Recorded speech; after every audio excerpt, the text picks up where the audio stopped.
it's small and it's covered in like plants. Okay. Let's pick up where we left off last time. Let's do some recap questions. What does proximate analysis include?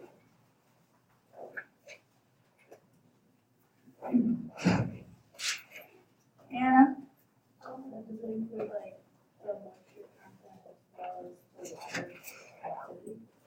That's moisture analysis, but all of the proximates. Oh, that'd be like ash, carbohydrates, fat, moisture, and protein. So the 5 big ones. And carbohydrate, how do we determine carbohydrate? How do we determine carbohydrate? subtract everything from the grain, like all the remaining components from the grain. Yes, so all of them are, you actually analyze ash, fat, protein, moisture. So we get the numbers, the actual measurements of all of these 4, and the carbohydrate is by difference. Okay. What's the difference between moisture content and water activity? Hayden?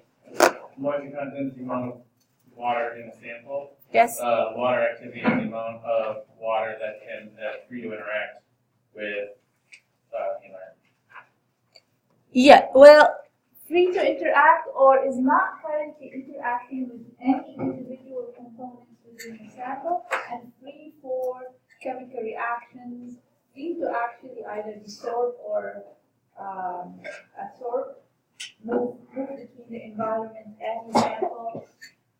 So available for activity, available for reactions, available for growth of microorganisms.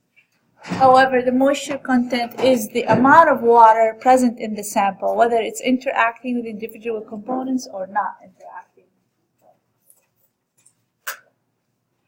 What's the importance of moisture analysis that includes both content and activity? Why is it important, Anna? So, important to tell us about microbial growth. So shelf life in general, so when we know the relationship between water activity and moisture content, we can predict shelf life. Shelf life can end based on either chemical reactions, can be any adverse chemical reactions can occur, enzymatic reactions that can cause changes in texture and changes in flavor, or it can be growth of microorganisms. What else? So we talked about shelf life, stability, microbial growth, quality. Of course, it's a determinant of quality. So, for example, milk should have 87% moisture. If it's more, that could be adulterated milk sample. Also, if sample picks up moisture, like your bag of chips, if the bag is not really packaged well and moisture goes in and the water activity increases, that can cause sogginess of the chip and loss of crispness. Okay. Yes? Yeast, right? Yeast and yam sit next to each other and confuse them. Say that again. Nutrition label. We need the moisture content so that we can calculate percent total carbohydrate. Okay. I think we touched on most of the important ones. Okay. What are some methods for measuring moisture content? We have talked briefly about methods, but we didn't finish them all. So can you list some?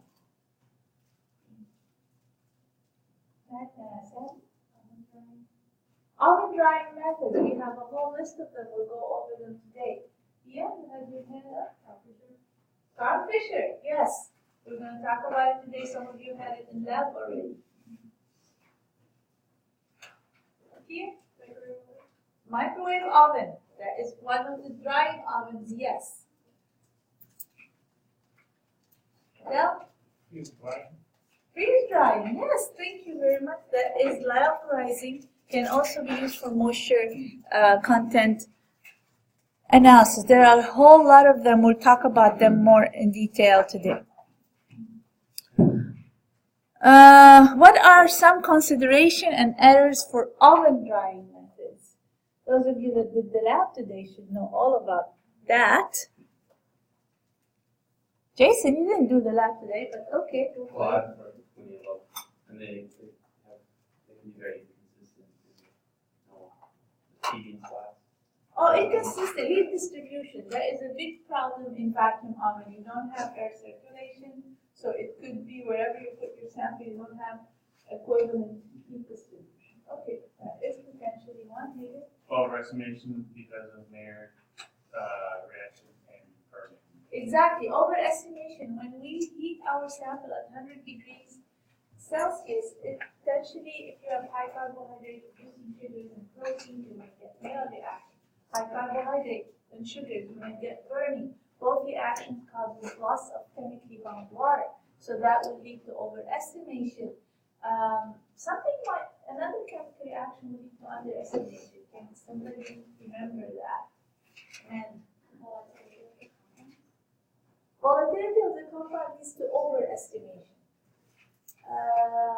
Here, lipid oxidation. So if you have a sample high in fat and low in moisture, so high fat, low in moisture, high temperature, that will be prone to lipid oxidation.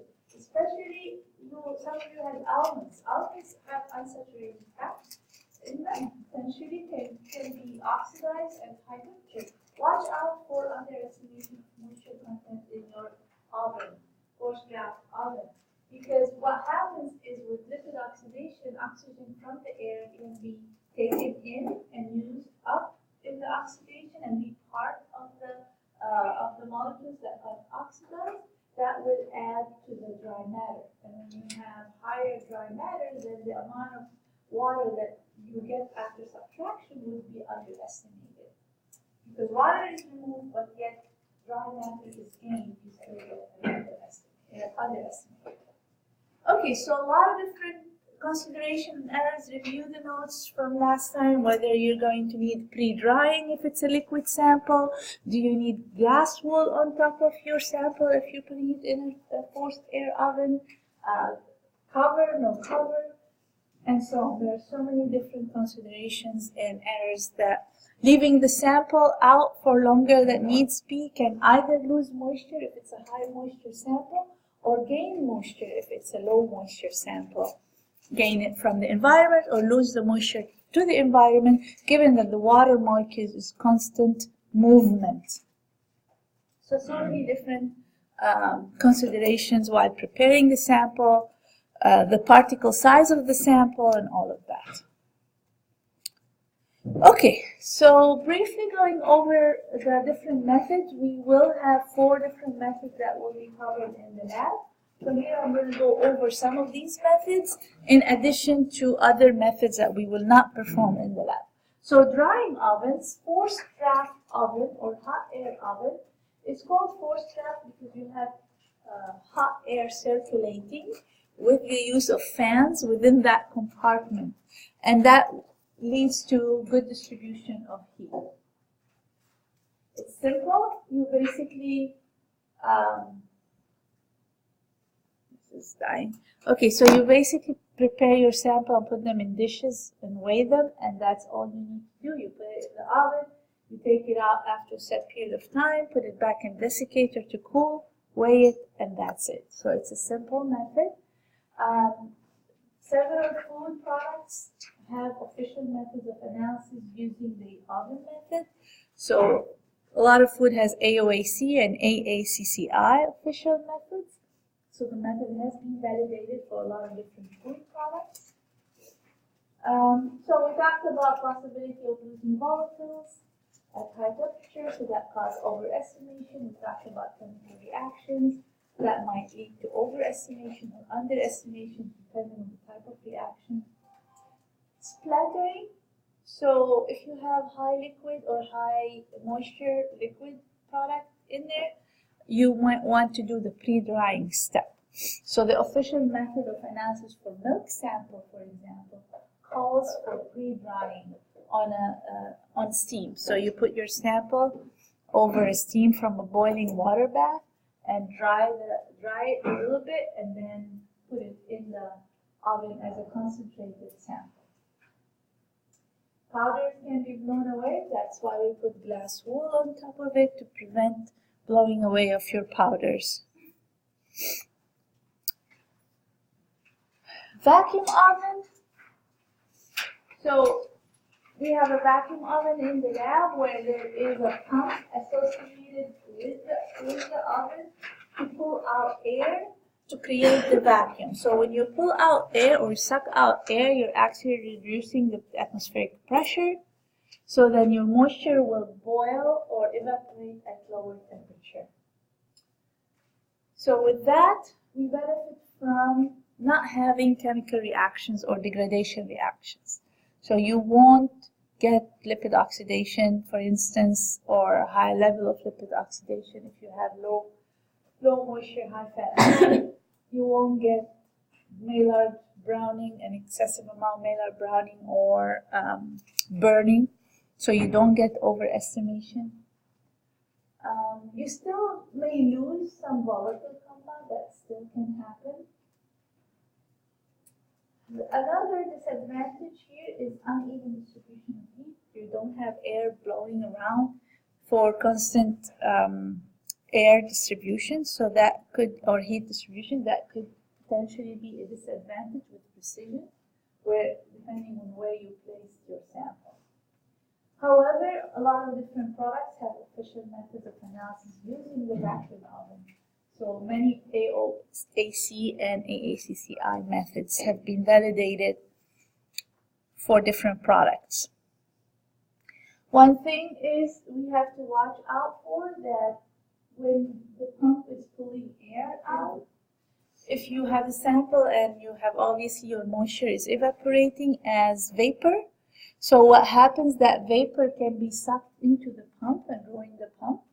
Because of that, we have a moisture trap in between the vacuum oven where the air is being sucked and the pump. So in that trap, we have desiccant. So we put a desiccant in there that would capture the vapor from the air, the moisture vapor from the air as it's being sucked by the pump. So often we use dry light, and this, when it captures moisture and when it's saturated, it changes color from blue to purple. So you know that it's time to change it, and actually you can reuse it if you put it in the oven and dry it. So the moisture will evaporate and then you can reuse that desiccant again. Microwave oven. So this is a very quick method of analysis, 4 to 8 minutes, depending on the type of sample and the moisture content of your sample. It's mainly used for dairy products. We have, or low carbohydrate products. We have one for the pilot plant. They use it quite often for their dairy product, cheeses. So carbohydrate can burn in there, causing overestimation, and so that why you will notice if your product is high in carbohydrate, it might not be the perfect method for determining moisture content. Sample needs to be uniform, and you have a uniform layer of the sample and centered, so that you have consistent and precise measurements. Not very many methods are official using microwave ovens for different products. Only few products have been developed, or the method has been validated for few products. Tomato products, meat and poultry products are official methods of analysis using microwave oven. Otherwise, it's used for quality, like fast quality control means of determining the moisture content. It's very good for processed cheese online. When you're developing the processed cheese, you can actually take samples online and measure moisture content and then adjust the processing and the ingredients that you're using to get to the final moisture content for standard of identity. So it's really important there during processing.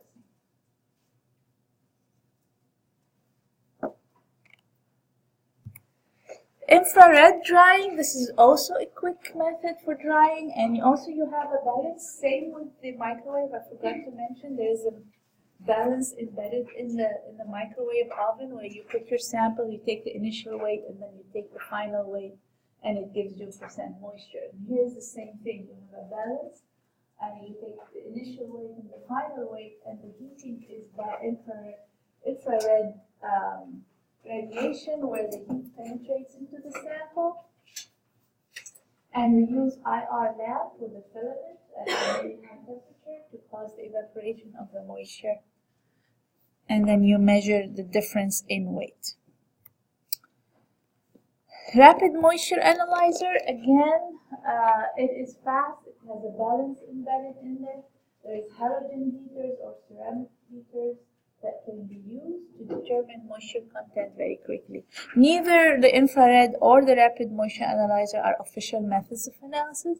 They're both quick methods for quick quality control way of determining moisture content. Sometimes we use them prior to other analysis. We just want to know the moisture content, for example, in flour before we produce a dough and look at the rheology.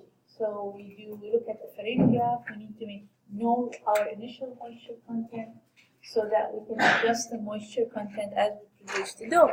So sometimes we do that, so we need something quick to give us a rough indication of moisture content. Yeah? Official method only for nutrition labeling, or what are they used for? If we can use other methods that are official to do quick quality checking, what is the use of having, why do we need to have an official method? Okay, that's a good question. Why do we need to have official method? Yes, for nutrition labeling is a big deal. Second, if we want to do IR, you need to calibrate. What do you want to calibrate with? You want to calibrate with an official method that is validated, that will give you the most accurate measurement. So when you're after really accurate measurement, official method is the way to go for that. Distillation method. This is also where you have a quick method of analysis where you have your sample, you mix it with an immiscible solvent. So toluene is an example, immiscible with water. So what happens here, you put your sample here with the solvent, and then you heat up your solvent and water, evaporates, and both of them get distilled. And then you collect the co-distilled liquid, which is both water and toluene. Then they are separated, they're immiscible. Then you measure the volume of the water. That way. Okay, so chemical method of analysis is your Carl Fisher titration. It's an official method of analysis for several low moisture foods. Many of these foods include dried fruits and vegetables, candy, chocolate, roasted coffee, also spices, for example. But if you ask Ted, he'll tell you it's good for everything, for any type of food product. But it is, it's made official for mostly low moisture foods. It's a rapid method of analysis. You get results pretty quickly in a few minutes. However, you run one sample at a time. So it's not really high throughput. So, but you can get results fast if you have few samples to run. It's relatively accurate for low moisture and low fat foods. And no heating is involved. So we say low fat because the fat may interfere with the electrode that is used to sense the measurements. And also if you have unsaturated fat, it might interfere with the reagents. And I'll show you what the reagents are. So it's a titration method.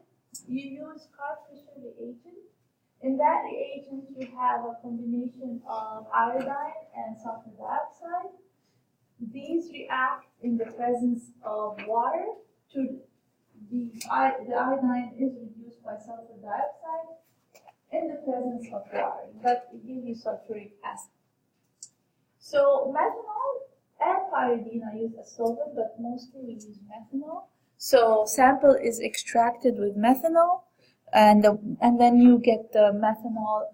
With the methanol absorbs the water, and then you measure the amount of water in your extract. You use methanol as a blank because methanol itself might have moisture, so you want to make sure that you adjust for the water that might come from methanol itself. The end point of the titration is when you have excess iodine in the sample, you're titrating with your Carl-Fisher, and then you have excess iodine and all the water has been used up.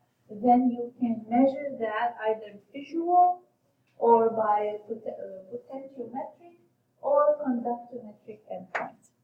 So there are different ways of detecting the excess iodine when all the water has been used up. And then you get the volume, the endpoint. When you reach the endpoint, you get the volume of the titrate, and then you use that to determine moisture content.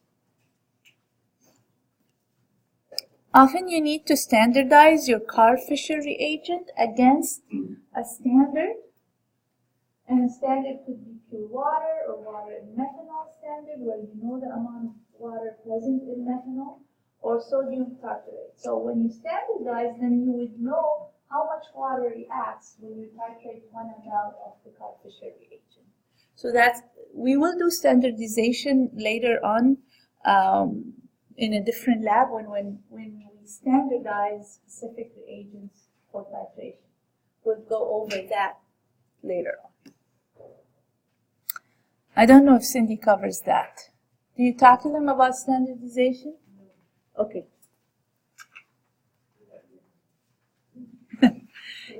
So you can do the titration manually.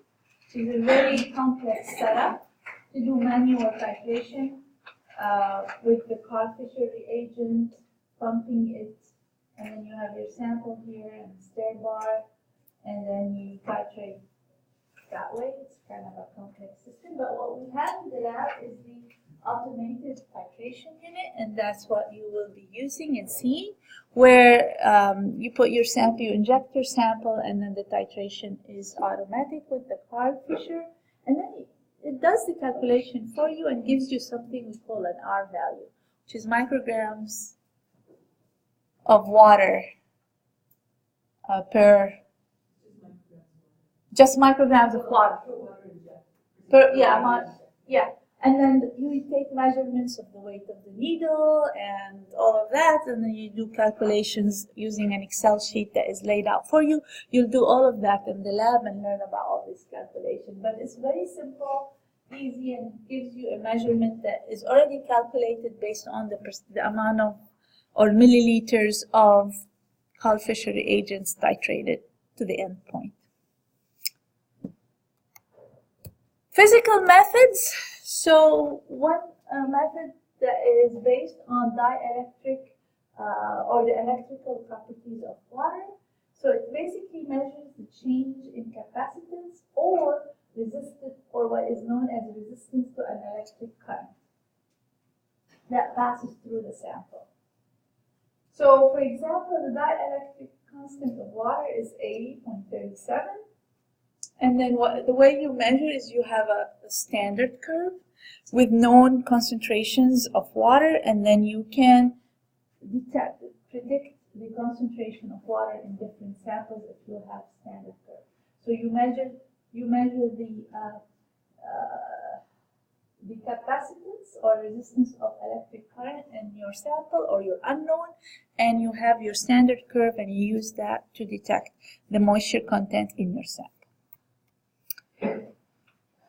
Other physical method is based on specific gravity, and this is mostly used for liquid samples.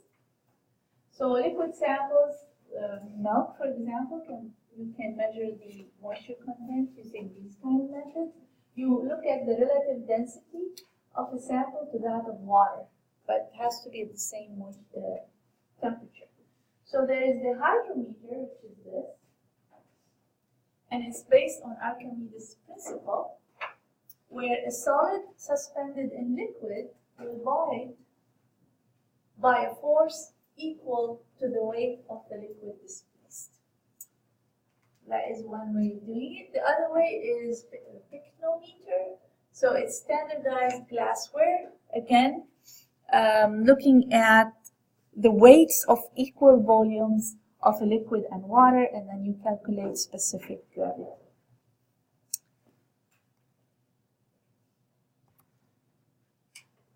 Refractometer, which is really you're measuring total solids with refractometer. And when you measure total solid, then you can get by subtraction the moisture content, because you have the total solid and the difference would be moisture content. So it is based on bending of light, diffraction of light as it enters in a different medium.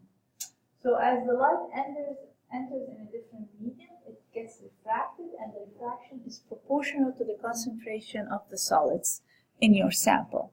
So there are ones that you can look, like the bigger ones where you actually look and adjust for that line. Have you ever used refractometer before? Don't you use that in processing at all? Who took food processing? Some of you will be taking it next semester. So yeah, you might be using the refractometer there to measure total solids in different products. So there is the handheld ones as well, where you put a drop of your liquid and then you can get a measurement or a reading. So you will be using that if you haven't done so already in processing. Last is freezing point. So there is cryoscope that measures the freezing point. So the freezing point changes depending on the total solids in your liquid. So it's used for liquid samples. For instance, it's used often for milk.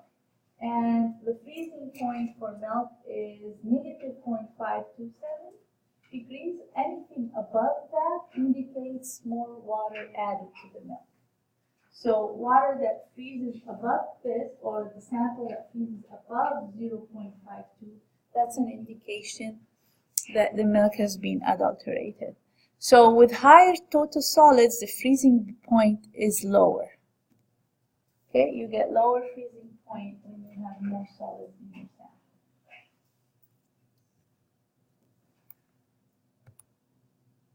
Okay.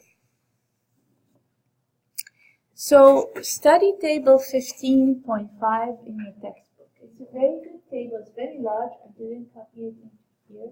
It gives you a comparison of the different methods in terms of principle, advantages, disadvantages, uses. It's a good studying table. It summarizes all of these methods that we talked about. Okay, shifting gear to water activity. Water activity is an important parameter for quality and safety.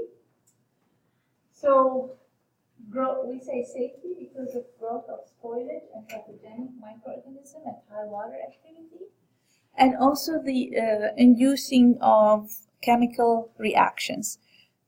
So the water activity at which you have failure of your product. The failure could be either due to microbial growth or due to change in texture, sogginess, or for instance hardness, depending if it is desorption or sorption.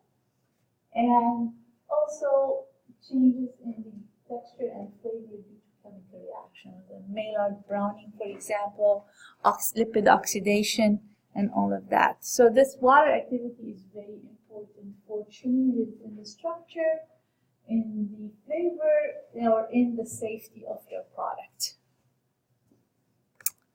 So this is a figure I pulled from the text. It's a very informative figure that shows the rate of the reaction on the y-axis compared to water activity. So it really demonstrates where things happen. So for example, Between 0.4 and 0.6, you have lipid oxidation. Between water activity of 0.6 to 0.8, you have Maillard browning. So if a product is soft and then loses moisture to go from 0.5 to 0.2, for example, it hardens. If a powder is dry at the monolayer and then gains moisture depending on the environment, it loses, it can get sticky like sugar powder, or potato chips can lose its crispiness. And also they're all dependent on temperature as well. And this here tells you the temperature much below the glass transition temperature, lower than the glass transition temperature, at the glass transition temperature, and much higher than the glass transition temperature. What's the glass transition?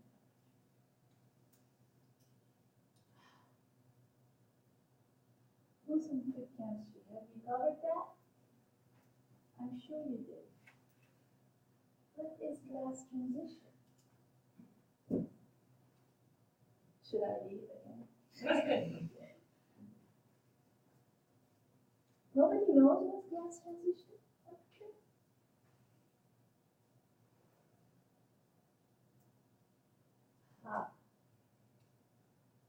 Temperature at which what happens?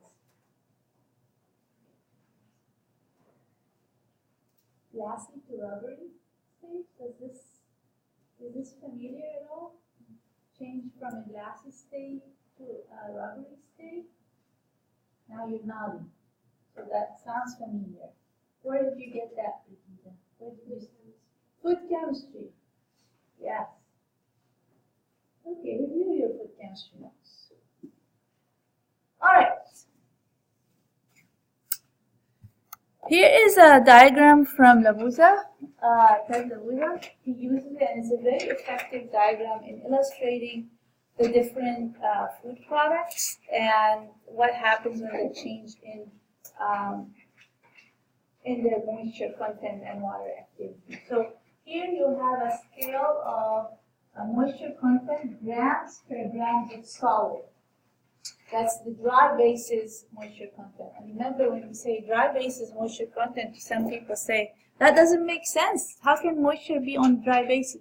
That is relative to the dry matter. So the moisture content relative to the dry matter. Think about it that way. And then on the y-axis, you have the water activity. So for example, here the potato has a very low water activity here, and if it is less than 0.3, so it's between 0.2 to 0.3. Around 0.3 would be the monolayer, the most stable. If moisture is gained above that, then it becomes loses its crispiness.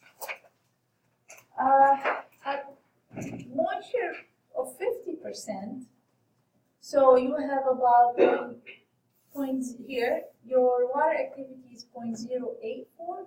You have bacteria that are pathogenic bacteria that can grow at or above 0.84. So raisins below a certain moisture content and below a certain water activity become hard. So grapes, for instance, have 95% water, so that's equivalent to 19 grams per grams of solid. You have about 0.97 water activity. They're very perishable. Very high water activity where you have maximum growth of a potential for growth of microorganisms. That's why the shelf life is low and requires certain storage characteristics like low temperature storage to extend the shelf life. So a lot of different parameters used. It's a really nice curve to look at different samples of food and where they stand and how the moisture content, water activity plays a role in their shelf life. So if we look at water activity differences in the water activity, 0.2 to 0.3, monolayer, most stable. What is the monolayer?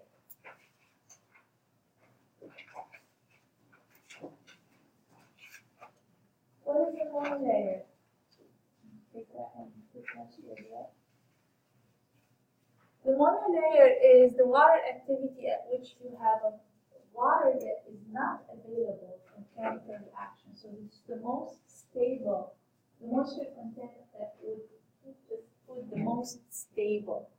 So the monolayer, that means it's the layer of water that is closely interacting with the different components of the food, forming the first layer of water around your components, around your individual components. So this water is not available for chemical reactions or microbial growth.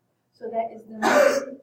So at this monolayer, the moisture content that is associated with this water activity would be the least available for activity, and that would mean that it's the most stable. As we go up, you lose loss of crispness upon water gain, such as in potato chips. When you get to 0.55, so if you have raisins and marshmallow and actually they lost water to the environment, because if the environment is low in relative humidity, then the product loses water to the environment. And by doing so, the water activity drops.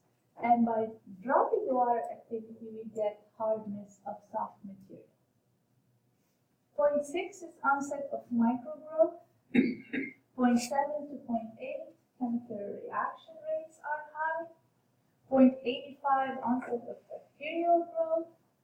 And much higher, 0.97 to 99, rapid growth unless refrigerated, pasteurized, sterilized, or canned. So that's where you have to do some sort of preservation to extend the shelf life.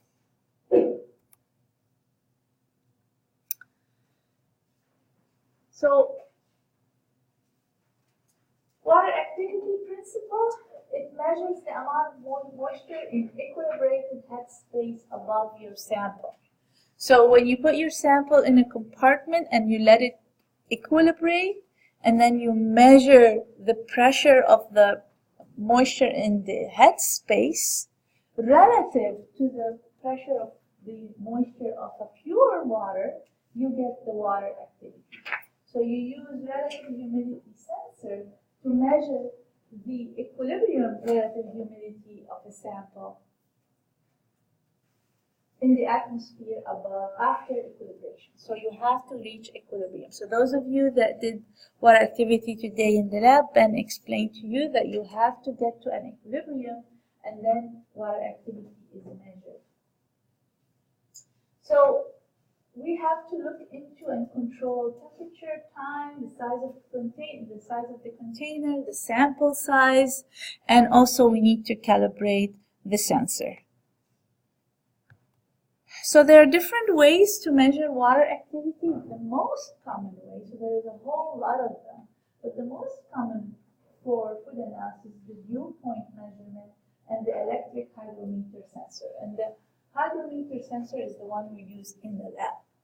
So it's a very simple method. You put your sample in and you put it in the equipment and you let it equilibrate, and then you take the measurements. So you don't do much there, but if you want to understand what's happening, so if we look at the electric, when you measure the conductivity, electric conductivity, so what happens here, you put your sample and then you control the temperature, and then you let it equilibrate, and then when equilibration is reached, so you have a sensing material. The sensing material could be salt or any polymer that can absorb water. So you would have a standard electric conductivity, but once the humidity is at equilibrium, then this changes the conductivity of that polymer. So because either it picks up moisture or it gives out moisture. And by doing so, then you can read the conductivity difference is used to calculate the percent relative humidity or the water. Percent relative humidity by 100 gives you the water activity. The other one here is a dew point analyzer, where you actually look at, use a dew point, that means the condensation point. So you use a chilled mirror, you have a mirror and you cool it using a particular cooler, And here you have the optical detector that detects changes in reflection of that mirror. So again, at equilibrium, so the relative humidity in the headspace, or the humidity in the headspace, causes dew point formation or condensation on the mirror. When you get condensation on the mirror, there will be changes in the reflection. And then calculations are done to give you the water activity at that point. Okay, so these are the different water activities, examples of different foods and different water activities. So that's good FYI to see where the different foods are. And also single ingredients. But here also is the using of salt. Different types of salt will generate different water activities. So you prepare saturated salt, and you can put them in a desiccator. And these saturated salts will provide a certain water activity. If you put your sample in that desiccator with different saturated salt, then your sample after a couple of weeks will get equilibrated to that water activity. Why is that important? In analysis, to produce isotherm, that would be the way to do it. You have several saturated salts, you put them in a desiccator, you put your samples there for a few weeks, and then your samples are equilibrated at different moisture or water activities, then you use that to plot to produce an isotherm, which I'll talk about in a minute here. This table is another good resource table from your book. It summarizes the moisture analysis, whether it is the moisture content or water activity. And it gives you different methods, the direct method, the indirect method, and water activity, and where they're used, whether for quick analyses, research and development, or product development, basic research. So it really tells you which method is used for what. If we look at lyophilization, it's, for example, not used as a quick quality measure. It can be used for product development, and it is often used for basic research. Whereas vacuum and oven, they can be used for any purpose, for instance. So look at that. It's good study material.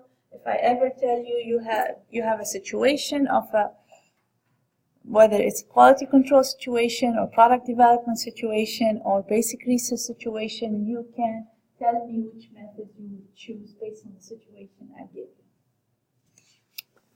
Okay. Last 5 minutes, very quickly, moisture absorption isotherms. So basically, absorption isotherm is a plot of the equilibrium relationship of a sample moisture content on dry basis or relative grams of water to grams of solid, and water activity at constant temperature and pressure. So when you have for any sample at equilibrium, when it's equilibrated at a particular water activity, then you measure the moisture content and then you plot the moisture content versus water activity, and you get an isotherm. This isotherm is used to predict shelf life, basically. So it's based on hydrocapacity. What is the hydrocapacity? Basically, the ability of the sample to absorb water, to capture water. When equilibrated at a set water activity, it can capture water, or actually it can release water to the environment. So this hydrocapacity is dependent on multiple factors: how well the sample can capture water at particular temperature, relative humidity of the environment, the surface area of the sample, is it small particle size or large particle size. If you have small particle size, you have higher surface area, you can reach equilibrium faster. And then water-solid interaction mechanism. How's the interaction with the water? Strong interaction, loose interactions.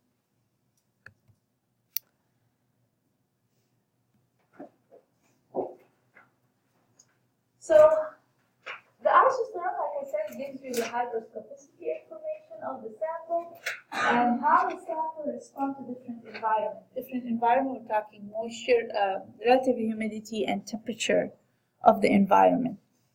It gives you an indication of stability against microbial, physical, and chemical stresses.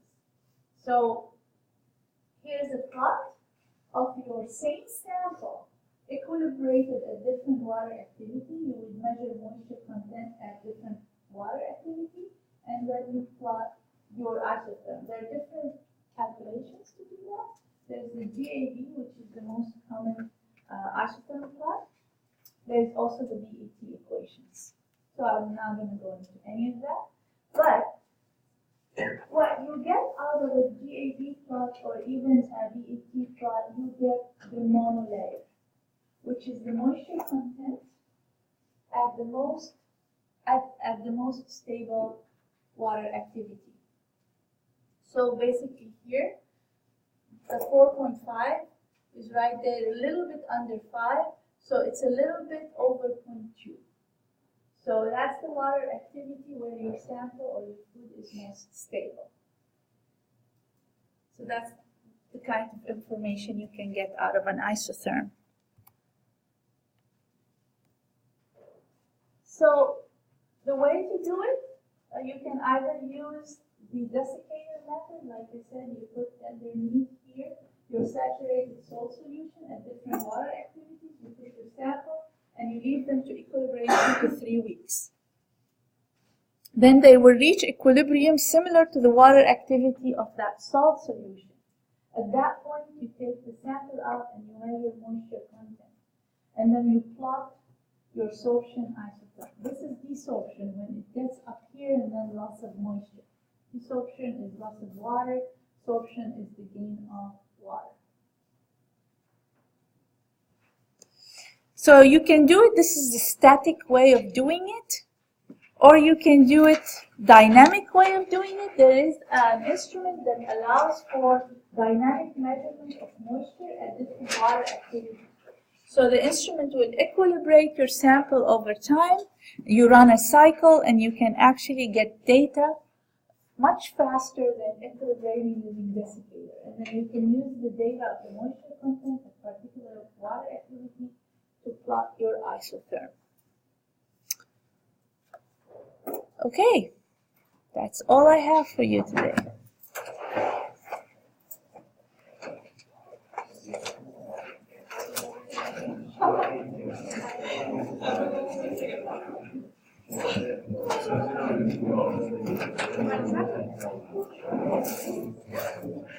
So spill it.